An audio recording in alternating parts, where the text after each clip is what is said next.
Hey there, I did this too fast and I wanted to tag someone, but oh well. Seems like, oh, here we go. Give me all a second. All right, there we go. Okay, you're officially tagged. Well, let me get out of here. Okay, so today is day 5 of 21 days of building hope, more hope, to building hope. I still don't remember how I said it. It's January 5th, and we're going to talk about love because I was splitting those up, but I'm going to read out of this book first, and I know they might not mesh, but that's okay. So out of 365 days to embracing forbidden emotions, January 5th, and I love, I have this as a bumper sticker. It's actually now, it was on my car for a while, but I love this. Always speak your truth, even if your voice shakes. Now, I want to start and say that's very easy to say, a lot harder to do, so let's see what I had to say through here. What if this was acceptable in my culture? It is and it isn't. It is as long as it works for those hearing the truth, and it isn't for those who can't hear the truth. But what if I can give myself my truth no matter what? When I tap on my truth, I can do this alone and allow myself the truth, the whole truth, and nothing but the truth. This is liberation in action. As I learn to do this, I am no longer bound by convention or societal standards of what's appropriate or inappropriate. It is me with myself and my truth. On the other side of my truth is emotional freedom and detachment from needing others to hear and know my truth, because I'm hearing it and honoring it myself. I'll have more of that, please. Thought for the day, my unadulterated truth can set me free. So what I want to say about this that I think is muy importante is I heard this said years ago, and it's so true. Brutal honesty is a form of hostility, and I so agree with that. And I remember when I was in a 12-step group when I lived in the Chicago area, and you know, they talk about justified anger and all that stuff. And I was like, women in particular need our anger, and we need our justified anger because we live in a patriarchal culture where we don't get that often. And then throw race in, and then you get it even less. So it's important to allow our justified anger, and the beauty is tapping can allow you to do that. And to me, what happens is, when you know that that's in place, you know, it's huge. It's like when you're like, I'm giving myself my truth, no matter what, in a safe and healthy way, I can do that. And if your truth would be to be brutally honest with someone that might inflict more harm, you want to do that on your own. You want to do that with yourself. And that said, there are times that your brutal honesty, if you're someone who has suppressed your truth for so long, it's appropriate to speak your truth. But if you're also someone who goes around like, I'm just telling you the truth, I'm just telling you the truth, I'm just telling you the truth, but you're shredding people in your truth, that needs to be looked at too. In a big time, because it's like, oh, I'm just being honest. I'm just telling you the truth. So you want to check in on that. What's my intention for doing this? Is my intention, I'm going to love myself enough to give myself my truth? Or is it, I'm super pissed and I'm going to like unload this, unburden myself on someone else? So we always want to check our intention for something like that.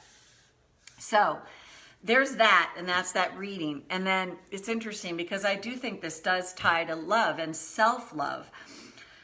So to me, and I'm going to go to relational love because I know that's, you know, what a lot of people want. And I've actually been talking with someone who's dealing with some relational stuff that's coming up. I mean, my God, don't we all? I deal with it all the time. I always say my husband is my greatest teacher, because he is the person, bar none, who is revealed to me more than anyone at some point how low my self-esteem was, like all these different aspects of myself that I was like, holy crap, I had no idea. And I would tell you, it's because of the force of his personality, because of the not so great stuff at all, and sometimes the horrific stuff, that's what awakened me to it. And that's my path. That's my journey. And I would never tell someone, oh, stay in something, if you're getting the shit kicked out of you all the time. But we all have to decide what's true for us. And like, what I love is when I see progress, that's huge. When I see a willingness to own something, I always say this, I can pretty much forgive anybody anything if they own it. That's kind of my rule. If they don't own it, I can't really work with it. So as you think about relational love, what I find is, and there's a great Dr. Zach Bush. Thank you, Pam, for introducing me to him. I love that guy. And he said this, I'll never forget it. And I mean, I've thought it for years, but I'm like, oh my God, I love it coming out of his mouth too. He said, nothing is going to bring you quicker to yourself than intimate relationship. Nothing is going to expose to you the relationship with yourself due to intimate relationship, or even say lack thereof. Lack thereof. It's showing us something. The problem is in our culture, it's especially, you're the swinging bachelor, but as a woman, you're a spinster. So think about the patriarchal culture that we've all been raised in. The guy's a stud if he's out, making it happen with a bunch of chicks. The gal's a slut. That's the patriarchy. That's what we live under. It's like, okay, if you're a woman in this culture, there's part of that patriarchal, and I've bought into so much of it myself, and it's like waking up from the nightmare of the patriarchy.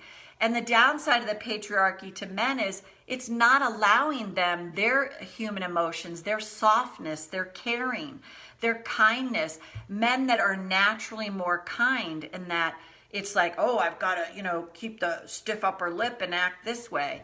And now you see women enculturated into the patriarchy too, to be like, I got to be a badass. And we all want the warrior within us. We want that part of us, and that's a good thing. But it's like we want to find the balance in that. So, karate chop. Even though I really want intimate love.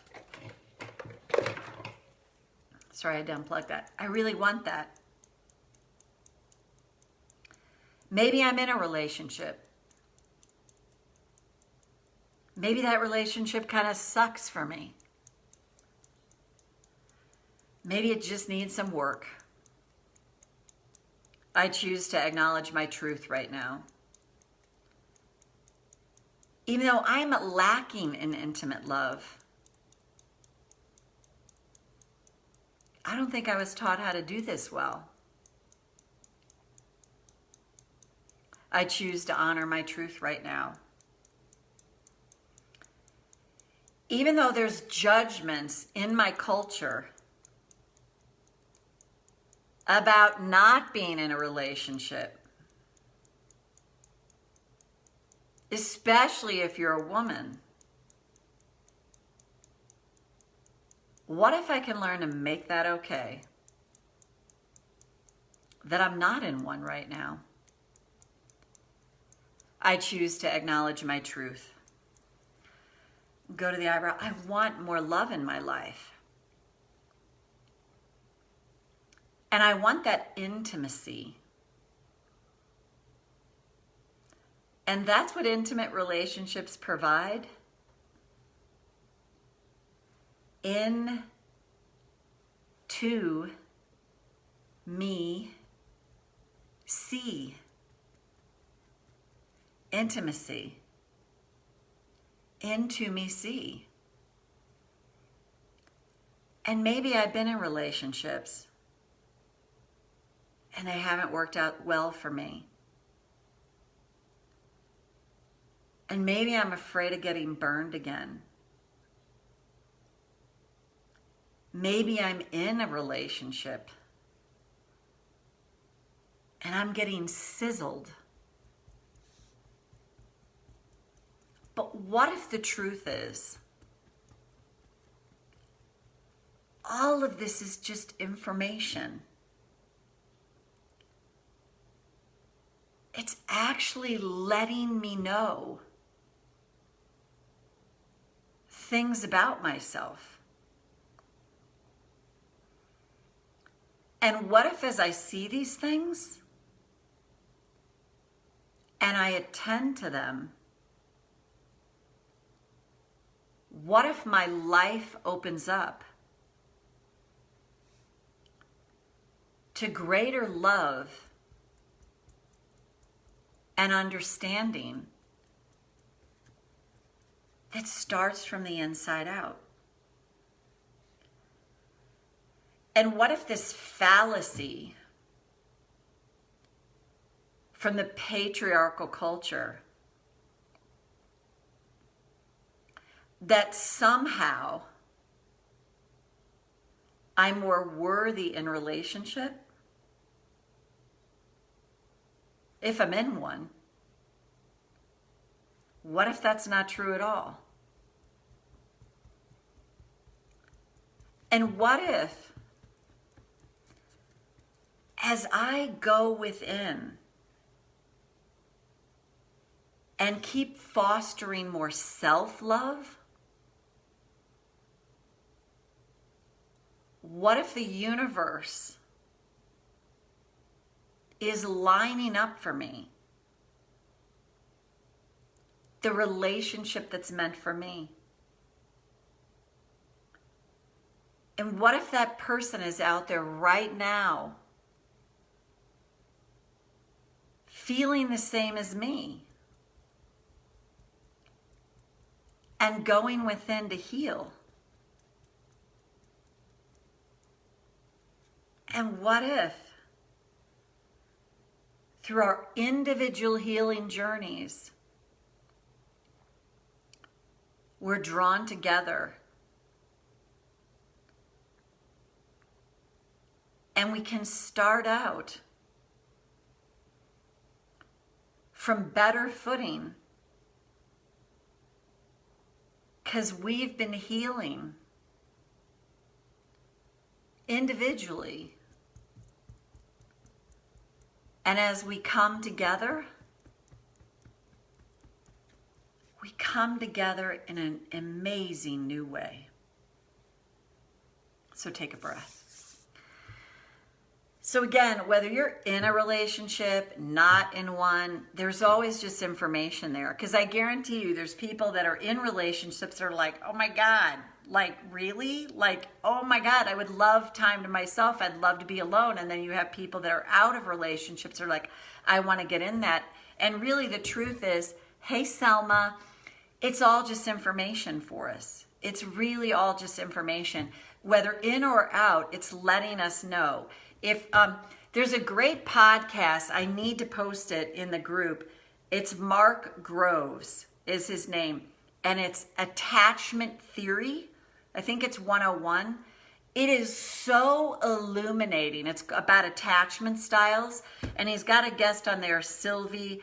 I'll try and remember and I'll post it in this group. But it's probably going to be later today. But it's attachment styles. And it's Mark Grove. And it is a wonderful, illuminating podcast. And it really talks about your attachment styles. So, and your partner's attachment style, or in past relationships that you've been in. Are you anxious attachment, avoidant attachment, fearful attachment, stable attachment? It's not stable. Secure attachment. And I am definitely, most of my relational life, I've been more anxious attachment. And now I'd say, I definitely have more, some more secure attachment parts that I see that I've developed because of my instability in relationship. And then I see the fearful attachment part where, and it talks about your upbringing. And it's not a thing to like this is my label. It's so illuminating as to how we are in relationships. So I will definitely post that. I'll find it and post it. It might be later today. I'll do my best. And if you can listen to that, it's a phenomenal. My stepdaughter is the one that shared the podcast with me, and I'm like, it's wonderful. It's really good. And Mark Rose I particularly like him too. So Salma, great to see you. Barbara, great to see you. Hope you have a great rest of your day. And this will be posted on YouTube by this evening. Bye-bye. And it's going to stay on here.